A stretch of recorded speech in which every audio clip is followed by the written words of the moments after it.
بسم اللہ الرحمن الرحیم۔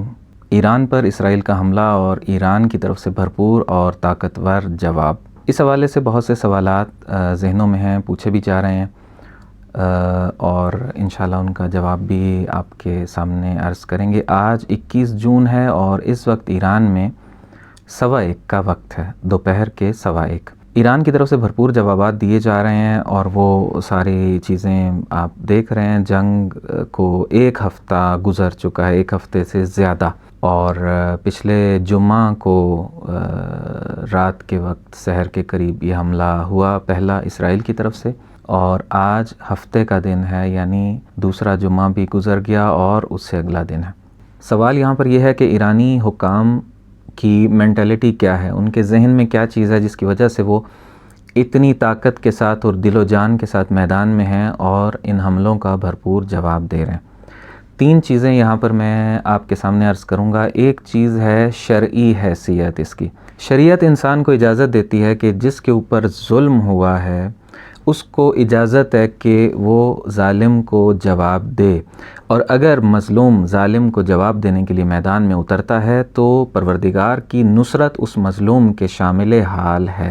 یہ میں نے قرآن مجید کی ایک آیت کے حوالے سے یہ بات کی ہے، اسی طریقے سے اسلام کی تعلیمات بھرپور اس حوالے سے موجود ہیں۔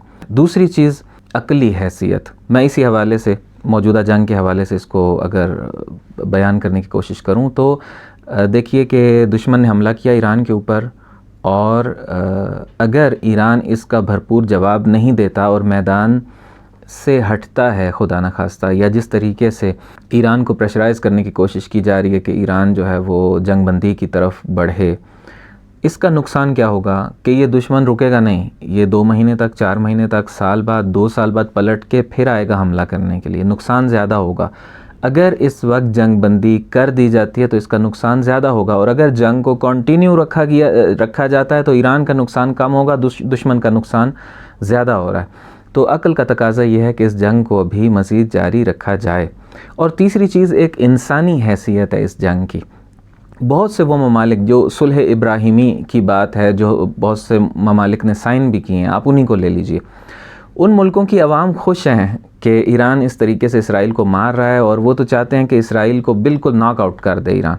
اور اسی طریقے سے وہ حکمران کے جو اس صلح نامے پر دستخط کر چکے تھے، اگرچہ وہ کھل کے اظہار نہ بھی کر پا رہے ہوں، لیکن وہ خوش ہیں کہ اس مخمصے سے ہماری جان چھوٹ جائے گی اگر اسرائیل کو ایران کمزور کر دیتا ہے۔ ایران گویا کہ خطے کے دیگر ممالک کی جنگ بھی لڑ رہا ہے، ایران مضبوط پوزیشن میں کھڑا ہوا ہے، دشمن کو سانس لینے کا موقع بھی نہیں دے رہا ہے۔ اللہ تعالیٰ نصرت فرمائے، اور پروردگار ہی ہے کہ جو مظلوموں کی نصرت کرنے والا ہے۔ نصرت پروردگار سے انشاءاللہ ایران فتح یاب ہے اور ہوگا، اور دشمن نیست و نابود ہوگا، اپنے کیے کی سزا چکھے گا۔ دیگر سوالات بھی ہیں، الگ ویڈیوز میں ان کا جواب عرض کرنے کی کوشش کریں گے۔ والسلام علیکم ورحمۃ اللہ وبرکاتہ۔